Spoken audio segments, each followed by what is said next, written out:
शहर में किन ग़िज़ाओं का इस्तेमाल आपको दिन भर एक्टिव रख सकता है? दुनिया के ज़्यादातर ममालिक में माह मुक़द्दस का आगाज़ हो गया है।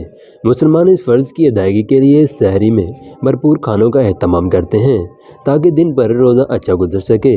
तो आज हम आपको सहरी के लिए चंद ऐसी ग़िज़ाएँ बताते हैं जिनके इस्तेमाल से आप दिन भर तोवाना रह सकेंगे। रमज़ान में खजूर का इस्तेमाल हर घर में ही होता है। सुन्नत के मुताबिक रोज़ा इफ्तार खजूर से किया जाता है, लेकिन क्या आपको मालूम है अगर सहरी में खजूर का इस्तेमाल किया जाए तो दिन भर आपके जिस्म में तवानाई बरकरार रहती है, क्योंकि खजूर में भरपूर ग्लूकोज होता है जो आपके जिस्म में शुगर की कमी को पूरा करता है। नंबर 2, तरबूज। नाज़रीन, लाल तरबूज अफादियत से भरपूर होते हैं और इस माह रमज़ान में बेशतर ममालिक में तरबूज का सीज़न शुरू हो गया है, जिसके बाद तरबूज दरों के दस्तरखान की जीनत बनेगा।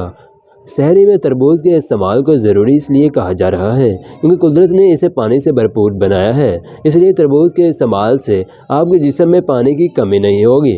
नंबर 3, सेब। नाज़रीन, सेब को आयरन का ख़जाना समझा जाता है। सेब के इस्तेमाल से आपके जिस्म में विटामिन सी और फाइबर की मिक़दार बरकरार रहेगी, जिससे दिन भर आप अच्छा महसूस करेंगे। नंबर 4, दही। दही में कुदरती तौर पर अच्छा बैक्टीरिया मौजूद होता है जो आपके मैदे को सेहतमंद रखता है, जिसकी वजह से सहरी में दही का इस्तेमाल करने वालों का रोज़ा दिन भर अच्छा गुजरता है।